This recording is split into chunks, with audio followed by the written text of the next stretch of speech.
Extortion है उसमें क्या होता है कि आपको कन्विंस किया जाता है दोस्ती ऐसे रूप में, ठीक है। वो ज़्यादातर इंडिया ही के लोग होते हैं और वो क्या करते हैं, एक फ़ोन के सामने ऐसे फ़ोटो लगा लेते हैं। जैसे आप कॉल करोगे वो एक फ़ोन दूसरा रहेगा और उसमें आपकी न्यूड वीडियो कॉलिंग करते हैं। वो आपको भी कन्विंस करते हैं कि आप भी अपने कपड़े उतारो और ये सब करो, और उसको रिकॉर्ड कर लेते हैं आपको पूरा नेक करके उसमें किसी और की फ़ोटो। और ये इतना डेंजरस था कि लोगों ने पैसे उनको लौटाने के नाम पे सुसाइड तक किया है। जो राजस्थान की अलवर पुलिस है उसने केस को बस्ट किया था, तो जो उसके स्कैमर्स लोग थे, जो उसमें साइबर क्रिमिनल्स थे, उन्होंने अपनी पूरी बताई कि हम कैसे करते हैं फ्रॉड। पवन सर, बहुत बहुत स्वागत है आपका हमारे चैनल BU पे। कैसे हो सर आप? बहुत बढ़िया sir, thank you very much for giving this wonderful opportunity.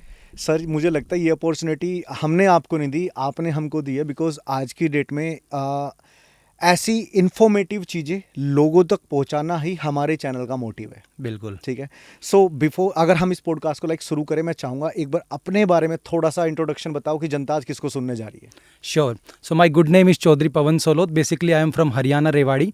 Or right now, I'm working with special intelligence that we deals with different kind of cyber crime, cyber security and other cases जो कि आज के time पे बहुत ज़्यादा common हो गए हैं और ट्रेडिशनल साइबर क्राइम बोलते हैं। हमने ऐसी कई काम किए हैं जिसके बिहाफ पे हमने उन जो मुजलिम हैं या जो क्रिमिनल्स हैं उनको अरेस्ट किया है और उनको फाइंड आउट करके अलग अलग प्लेसेस से उनको रोकने की कोशिश की है। क्योंकि आपको पता है कि जैसे डिजिटलाइजेशन बढ़ रहा है, साथ साथ साइबर क्राइम भी बढ़ रहे हैं, तो उस चीज़ को रोकने के लिए हम ये प्रयास करते रहते हैं। इसके अलावा हमारी ऑर्गेनाइजेशन है साइबर रक्षक और मिशन IT एजुकेशन, जिसमें हम स्टूडेंट्स को अवेयर करते हैं और इतना कैपेबल बनाते हैं कि वो साइबर रक्षक के माध्यम से अपने आप को और नेशनल सिक्योरिटी को स्ट्रॉन्ग कर सके। Perfectly set sir. देखो, घर घर जाके तो आप इन्फॉर्मेशन नहीं दे सकते, बट ये एक ऐसा माध्यम है जहाँ पे हम अपनी ऑडियंस को, अपने देशवासियों को बता सकते हैं कि आप किन किन चीज़ों से बच सकते हो।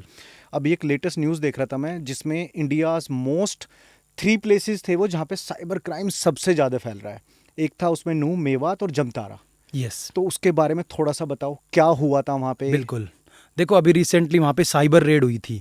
नूह के अंदर काफ़ी पुलिस ऑफिसर्स की फोर्स गई थी, जिसके माध्यम से उनको पकड़ा गया था और काफ़ी ज़्यादा वहाँ पे उनके डिवाइसेस ग्रैब किए थे। उनके पास लैपटॉप थे, उनके पास सिस्टम थे, फ़ोन्स थे, और जो वो उनका अड्डा बना हुआ था उस पर रेड हुई थी। इसके अलावा एक ट्राई जंक्शन बनता है जो हमारे राजस्थान के भरतपुर का, और ये जो आपने बताया नूह मेवात ये वाला, और ये सोहना जो गुड़गांव वाला है, इसमें भी ये चीज़ें चल रही है। बट हम बात करें जामताड़ा की, झारखंड का एक सबसे मोस्ट क्रिमिनल प्लेस, उसके अंदर क्या होता है, छोटे एज के जो बच्चे हैं उनको इतना ट्रेंड किया जाता है आप कैसे साइबर क्राइम करें, और वो उनको पैसे की नीड होती है और उस पैसे की नीड के लिए वो किसी को भी शिकार बना सकते हैं। बड़े बड़े MNCs के जो एम्प्लॉयज़ हैं, बड़े बड़े जो CEOs हैं, वो भी टारगेट होते हैं इसमें। वाइट कॉलर जॉब्स के जो एम्प्लॉयज़ हैं वो भी इसका टारगेट होते हैं। तो ये सबसे बड़ा रीज़न ये है कि उनको ऐसे प्रिटेंड किया जाता है कि आप ये चीज़ करो और आपके लिए अच्छी है। और वहाँ की पुलिस इतनी अवेयर नहीं है, वहाँ इतनी ज़्यादा अवेयरनेस नहीं है, क्योंकि awareness is the key to stop cyber crime. तो ये सबसे बड़ी चीज़ है, इसलिए वो ट्राई जंक्शन बना हुआ है। करेक्ट। सर, आज की डेट में क्या क्या ऑनलाइन फ्रॉड हो रहे हैं और उनसे कैसे बचा जा सकता है, उसके बारे में थोड़ा बताओ। देखो, आज के टाइम पे बात करें हम तो एक नॉर्मल क्राइम कैसे होता है मैं बता देता हूँ आपको। ये एक मोडस ऑपरेंडी है। हम डेली केस स्टडीज़ में, हम डेली इन्वेस्टिगेट करते हैं, जब यही चीज़ सामने लाते हैं कि कैसे क्राइम हुआ।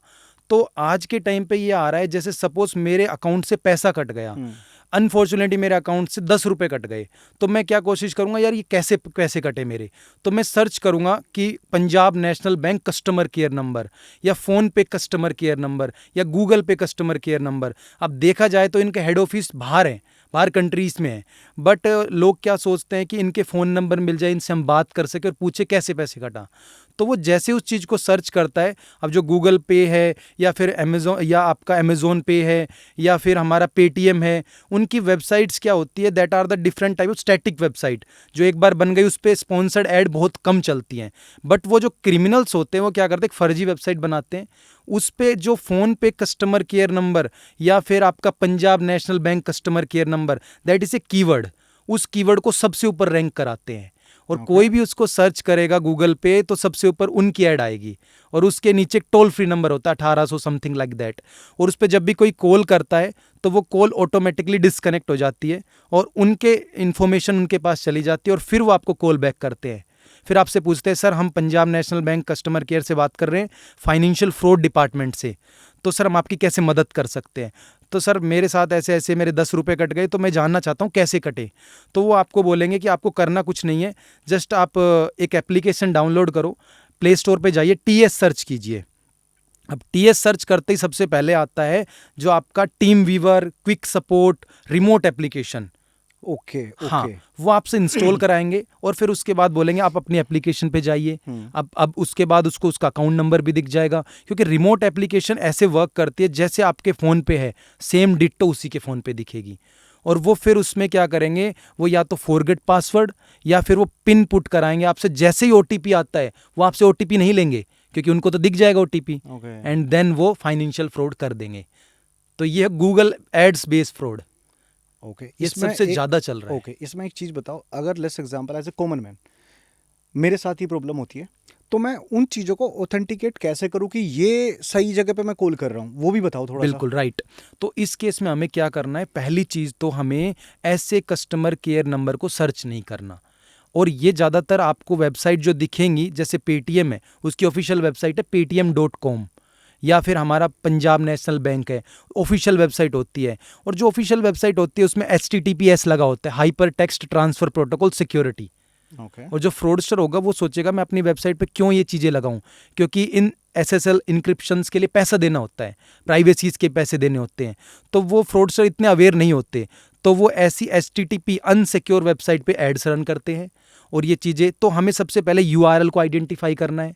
उसके बाद हमें ये चेक करना है जो आपको नंबर दिखाई दे रहा है उसमें जो वेबसाइट कौन सी है, क्या वो ऑथेंटिकेट है वो वेबसाइट, या फिर उसमें सच में वो चीज़ मैच हो रही है, ये आपको देखना है। और दूसरी चीज़, आपको वहाँ पे स्पॉन्सर्ड लिखा दिखेगा जब आप सर्च करोगे, तो स्पॉन्सर्ड मीन्स उस पर एड्स चल रही हैं, और एड्स बाय गूगल लिखा मिलेगा, क्योंकि गूगल तो पैसा, जो उसको पैसा पे करेगा वो उसकी ऐड चलाएगा। वो ये नहीं देखता कि कौन क्रिमिनल है कौन फ्रॉडस्टर है, उसके लिए तो उनके कस्टमर हैं वो, तो वो चीज़ सामने आती है, तब जाके क्राइम इतना लेवल पे चल रहा है। ओके।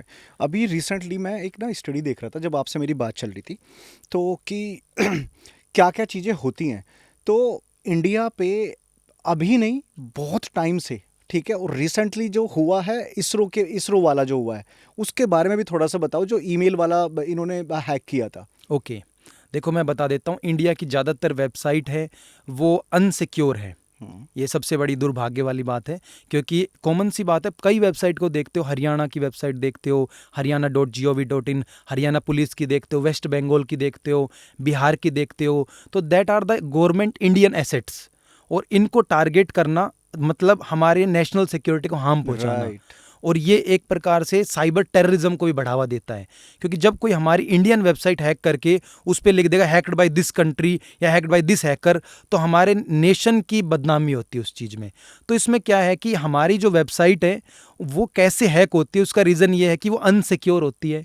दूसरा, स्क्रिप्ट किडीज बोलते हैं, इनको हैकर्स नहीं बोलते हैं, स्क्रिप्ट किडीज, वो उसमें कमियां ढूंढते हैं, वीकनेस। जैसे एक वेबसाइट में कोई कमी मिली, जैसे कई बार क्या होता है, जैसे रिजल्ट आता है, CBSE का रिजल्ट आ गया, 10th का 12th का, तो उस पर आप जाते हो तो उस पर ट्रैफिक होता है। जैसे एक बार में 1000 लोग विजिट करते हैं तो वेबसाइट इट्स ओके, बट उसमें 10,000 लोग आ जाएंगे तो वेबसाइट डाउन हो जाती है। उसको हम DDoS अटैक बोलते हैं, distributed denial of service attack. तो इनको पता होता है कौन सी वेबसाइट वल्नरेबल है DDoS अटैक से, और फिर वो ऑटोमेटिकली अपनी ट्रैफिक, फेक ट्रैफिक उस पर जनरेट कर देते हैं और वेबसाइट क्रैश हो जाती है, और फिर उसका वो बेनिफिट उठाते हैं। जो इसरो वाला हुआ था वो सेम ही था क्या? इसरो का जो सिनेरियो था, डिफेसमेंट का जो आप बता रहे हो, उसमें क्या होता है कि एक फर्जी वेबसाइट बनाई गई थी उसमें, that is the cloning website.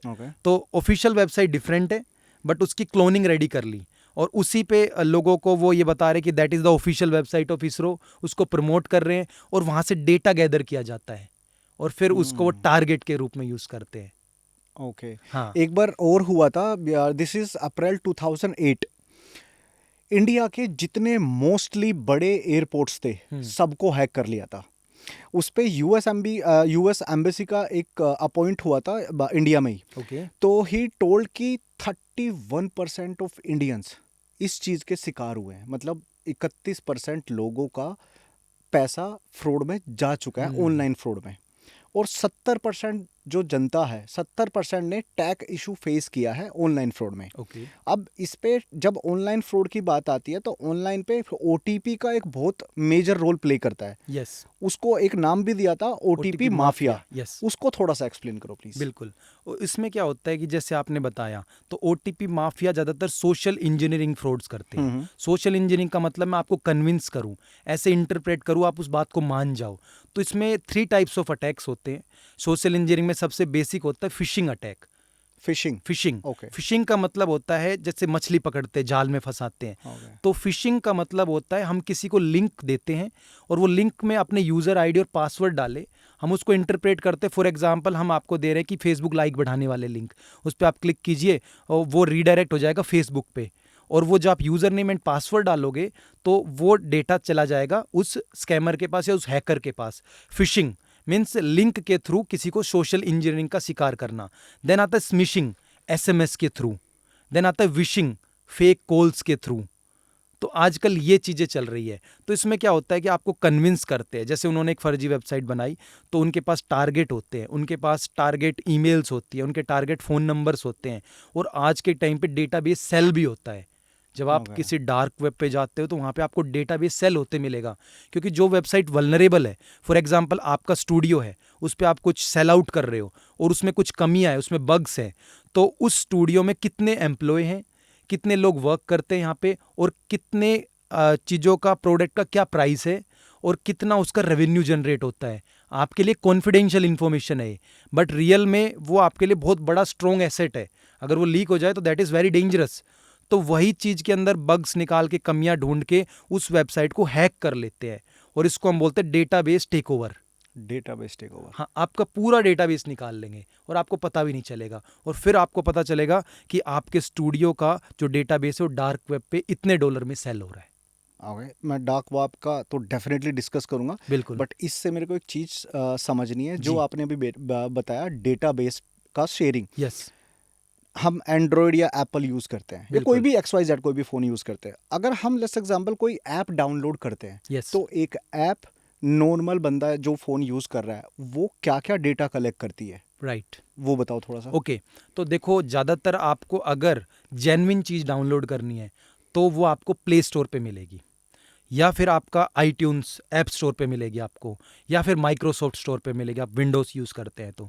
But क्या होता है, जो वेबसाइट पे आपको मिलती है application, that is the dot APK application Okay. Package tool kit. Okay. तो ये डॉट एपीके फाइल्स होती है, ये अनऑथराइज्ड होती हैं।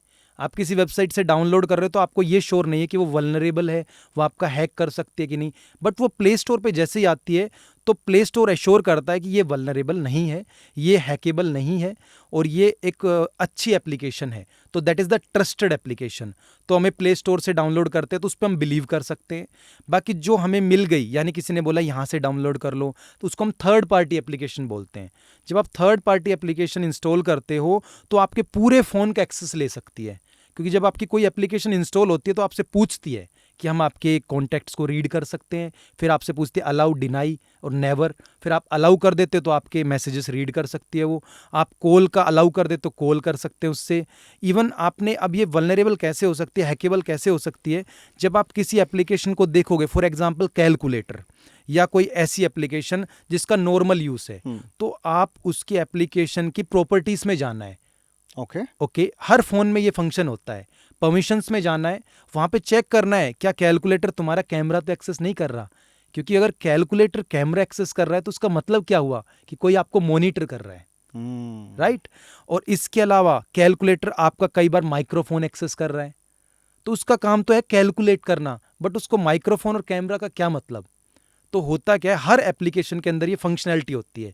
जब उसको एप्लीकेशन डेवलपर डिज़ाइन करता है तो फंक्शनैलिटी डालता है, बट हमारे as a digital cyber user हमें ये पता करना कि इस एप्लीकेशन का माइक्रोफोन और कैमरा से क्या रिलेशन। करेक्ट। यस।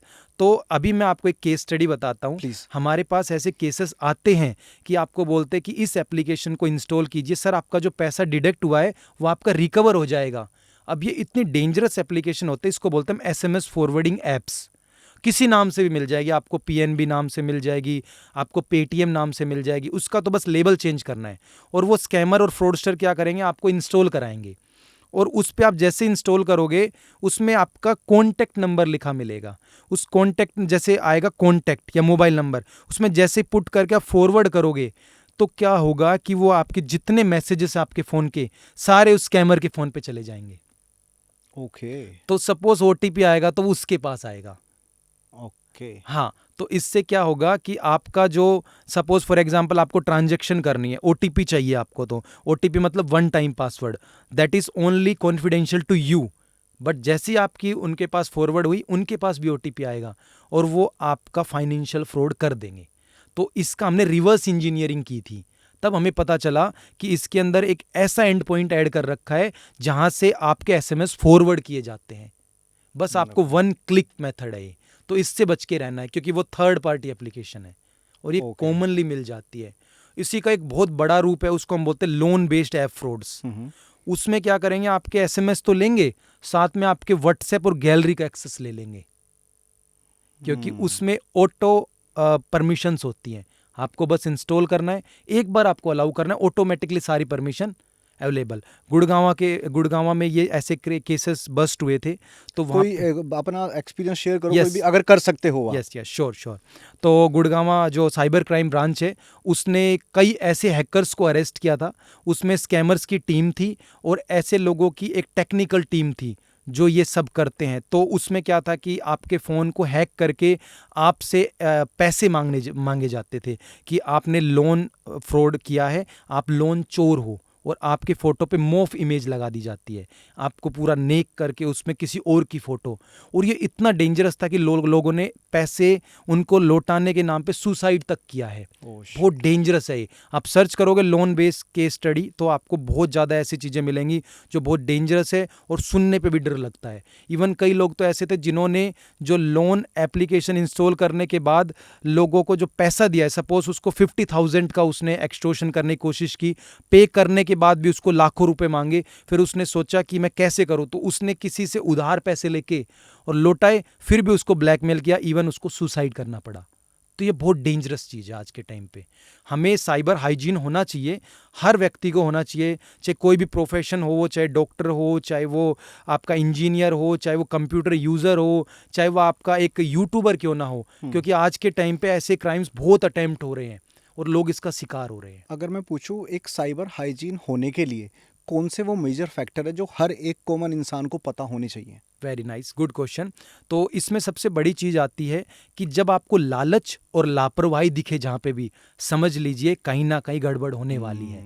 तो लालच और लापरवाही से बचिए। अब मैं इसका एग्जांपल देता हूँ। आपके पास मैसेज आता है कि आप जीते हो 25 लाख की लॉटरी, लालच, तो आपको वहाँ पे दिखा, आप उसमें सोचोगे क्यों ना मैं कॉल करके पूछूं कि मेरे को लॉटरी कैसे लेनी है, तो हमारी लापरवाही हो गई। ठीक है, दूसरी चीज़, आपको कॉल आता है कि आपका जानकार बन के, कई बार आजकल सबसे कॉमन चल रहा है कि परम जी मैं आपके पापा का दोस्त बात कर रहा हूँ। आप बोलेंगे हाँ जी अंकल बताइए। यार मैं एक प्रॉब्लम में फंसा हूँ, है ना, मेरे पास मेरे अकाउंट में पैसा जो है वो मैं नहीं ले पा रहा, मैं आपको ट्रांसफ़र कर रहा हूँ पैसा। ठीक है, नो प्रॉब्लम अंकल, आप भेज दीजिए। तो वो क्या करेंगे, अब देखो उसमें ऑप्शन होता है, जब आप किसी से पैसा आता है ना आपके पास, तो आपको यूपीआई में पिन डालने की जरूरत नहीं होती, राइट? नहीं, यूपीआई में तो डलता है ना पिन, अगर मान लो मैंने किसी को भेजने पैसे। नहीं, किस कोई आपको सेंड कर रहा है तो अच्छा, कोई हाँ, मुझे, हाँ, तो ओके, हमें ओके। नहीं चाहिए होता। हाँ, हाँ, नहीं चाहिए। और आपके पास जब भी पैसा आएगा, you not need any kind of OTP also. तो वो आपको क्या बोलेंगे कि मैंने आपको पैसा ट्रांसफ़र किया है, फॉर एग्जाम्पल 10,000 रुपीज़। तो वो क्या करेंगे, टेक्स्ट मैसेज में लिख देंगे 10,000 रुपीज़ रिसीव्ड। ओके। यस। और उसके बाद वो क्या करेंगे, फ़ोन पे से सबसे ज़्यादा फ्रॉड होता है। तो फ़ोन पे में ऑप्शन होता है कि आपसे पैसे लिए जाने का ऑप्शन आता है कि आप उसको पे करते हो, रिक्वेस्ट करते हो, तो आपसे रिक्वेस्ट करेंगे 10,000 रुपीज़ की और आपको कन्विंस कर देंगे कि आपके पास पैसा आ गया, बोला हाँ जी मैसेज आया है। फिर आपको बोलेंगे ठीक है तो आप यूपीआई पिन डालिए या फिर अपना ओटीपी पुट कीजिए। तो जैसे ही आप वहाँ पे पुट करोगे 10,000 आपसे डिडक्ट हो जाएंगे। ऐसे वो क्राइम जो करते हो बड़े लेवल का करते हैं, लाइक 50,000, 1 लाख रुपीज़। बट कई बार क्या होता है, जैसे 50,000 आपके अकाउंट में नहीं होता तो आपकी वो रिक्वेस्ट डिनाई हो जाएगी। फिर वो आपको दोबारा कन्विंस करेंगे, फिर वो आपको नीचे रकम पे आएंगे 25,000, ऐसे करके। ऐसे मैंने कई केसेस पे इन्वेस्टिगेट किया है और जो पैसा जाता है ये वेस्ट बंगाल, आसाम, जामताड़ा, यहाँ पे जितने हमने केस स्टडी में फाइंड किया है, जितने भी एनीडेस्क रिमोट एप्लीकेशन है उनकी हम लोकेशन ट्रेस आउट करते हैं फ़ोन की, तो वो जामताड़ा की ही होती है। मेजर गढ़ है। हाँ, गढ़ है पूरा, और भरतपुर राजस्थान। ओके सर, एक चीज़ और मेरे को समझाओ, बिकॉज मैं प्रोफेशनल मतलब मेरा जो प्रोफेशन था, मैं बैंकर हूँ। Okay, nice. जब से डिजिटलाइजेशन बढ़ रहा है, ठीक है, कहीं ना कहीं इसके साइड इफ़ेक्ट्स भी बहुत ज़्यादा हो रहे हैं। राइट। अगर मैं पहले देखूँ, बैंकिंग का सिस्टम उतना स्ट्रॉन्ग नहीं था। राइट। लेकिन ये सब जितने भी आज की डेट में ऑनलाइन फ्रॉड्स हो रहे नहीं थे।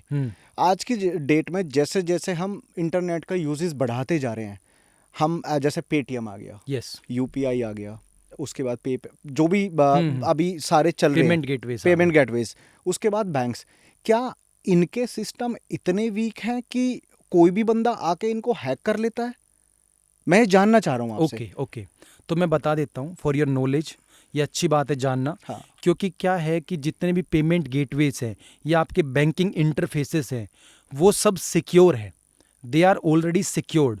बट उसमें क्या है, उनमें हमारे प्रति सिक्योरिटी ऐड कर रखी है कि आप इस सिक्योरिटी को एड ऑन करके आप अपने आप को और सिक्योर कर सकते हो। बट हमें क्या है, हम 2 फैक्टर ऑथेंटिकेशन तक यूज़ नहीं करते। तो वल्नरेबल हम लोग हैं। हाँ, ये वाला पॉइंट ना बहुत अच्छा है, क्योंकि आज की डेट में हर एक फ़ोन में, हर एक बैंक में 2 फैक्टर ऑथेंटिकेशन वाला चैप्टर है। इसके बारे में पूरा एक्सप्लेन करो एक बार आप। बिल्कुल। तो होता क्या है कि जैसे सपोज मैंने यूज़र नेम पासवर्ड ऐड किया मेरा, तो उसको मैं लॉगिन करूंगा तो मैं डायरेक्ट लॉगिन हो जाऊंगा। अब मेरे को ये पता करना है कि सपोज मेरा यूज़र नेम पासवर्ड किसी ने गैस कर लिया, या फिर एक अटैक होता है, उसको ब्रूट फोर्स अटैक बोलते हैं हम। ब्रूट फोर्स मतलब तब तक पासवर्ड ट्राई करेगा जब तक मेरा पासवर्ड नहीं आएगा। तो ये ब्रूट फोर्स एक टेक्निक होती है हैकिंग की, तो उसको वो ट्राई करता है। डिक्शनरी अटैक भी बोलते हैं, डिक्शनरी में से वर्ड्स ट्राई करता है कि क्या मैच आउट हो सकता है। सोशल इंजीनियरिंग ट्राई करता है कि क्या वो वर्ड यूज़ कर सकते हो, उसका पेट नेम है या उसका डेट ऑफ बर्थ है। तो कई केस में हमें पासवर्ड मिल जाता है। जो स्कैमर्स होते हैं वो अक्सर इस टेक्निक का इस्तेमाल करते हैं। पर क्या है कि जैसे सपोज फॉर एग्जांपल वहाँ पे किसी ने अटैक ट्राई किया और वो लॉगिन हो गया, तो हमें ये भी नहीं पता चला किसने हमारे पासवर्ड को इस्तेमाल किया। बट अगर हम वहाँ पे सिक्योरिटी लगा देते हैं, दैट इज़ 2 फैक्टर ऑथेंटिकेशन, तो हमारे फ़ोन नंबर पे OTP आएगा कि आपने जो यूज़र नेम पासवर्ड लगाया है, क्या आप वही यूज़र हो जिसने इसको ओपन किया है।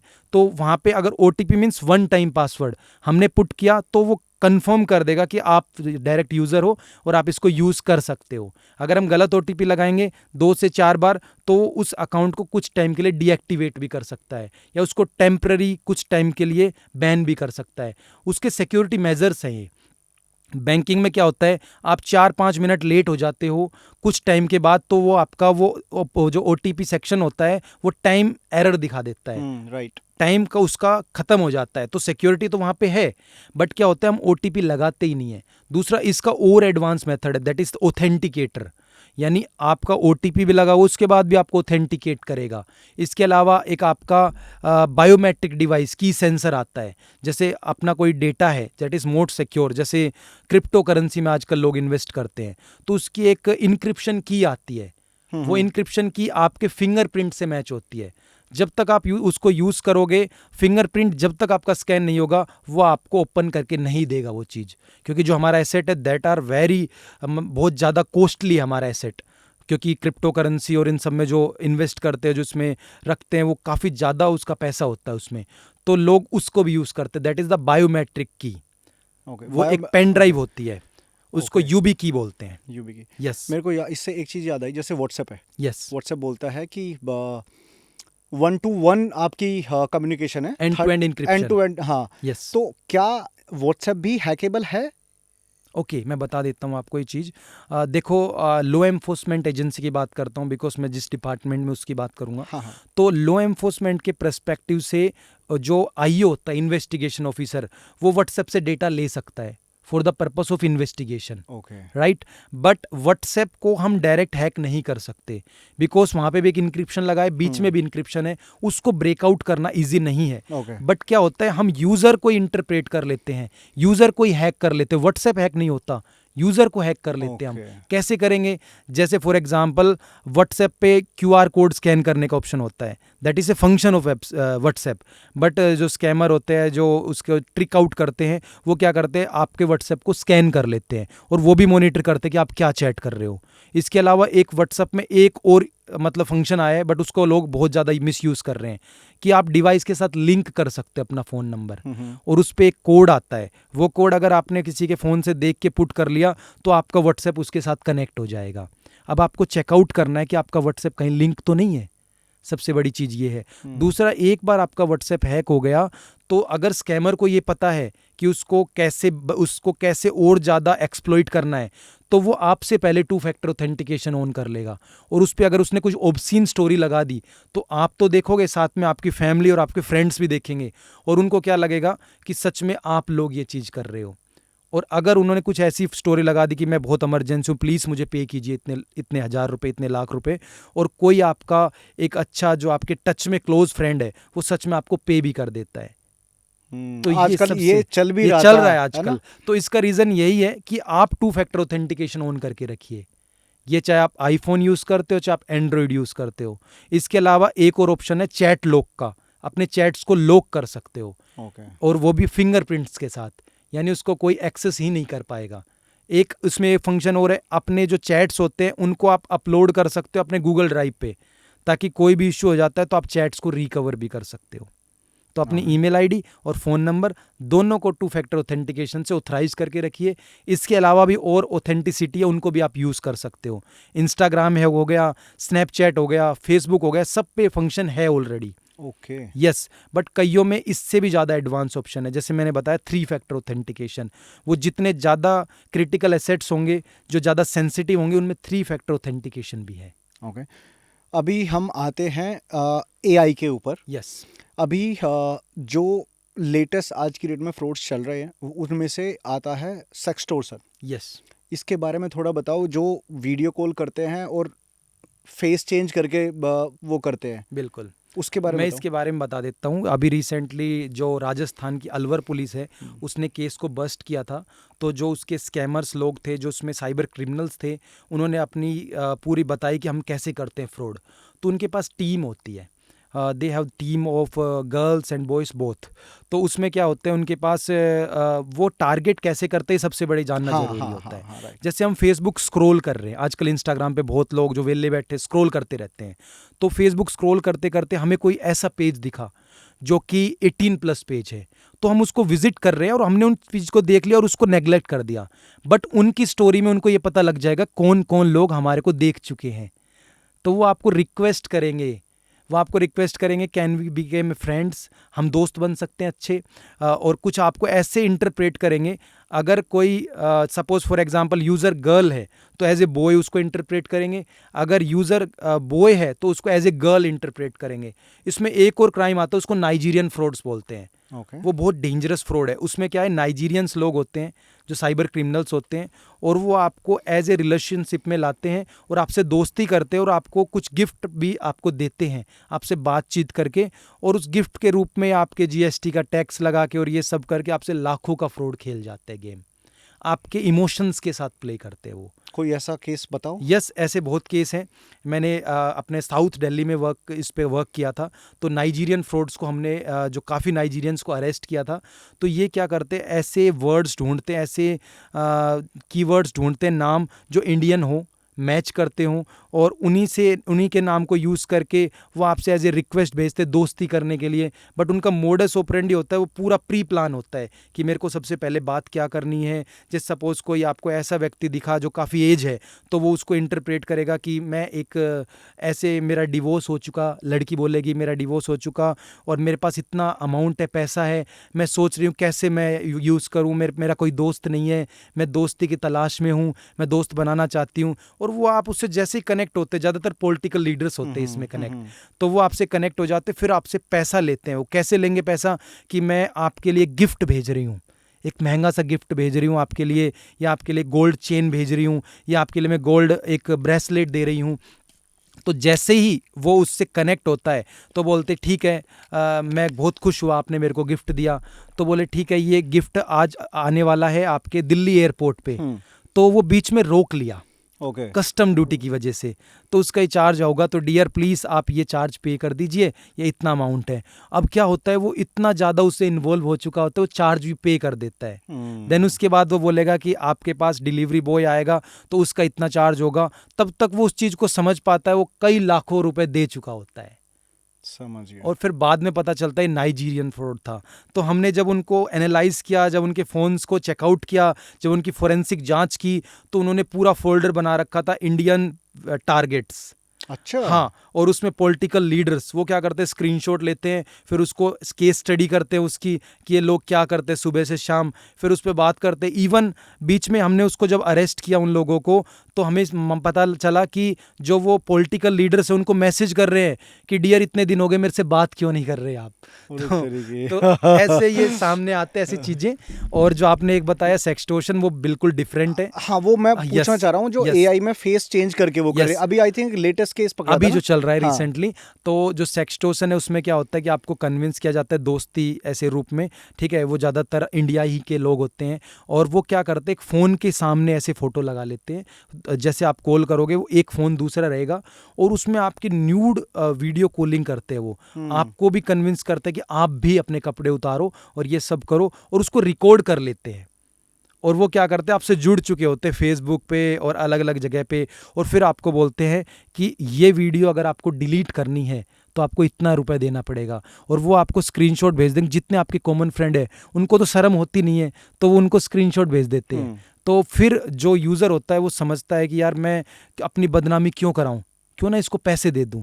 तो आपको बोलेंगे 50,000 रुपये दे दीजिए। अब कोई समझदार होता है वो इससे नहीं आता, इस जाल में नहीं फंसता। बट इसके 3 स्टेजेस होते हैं।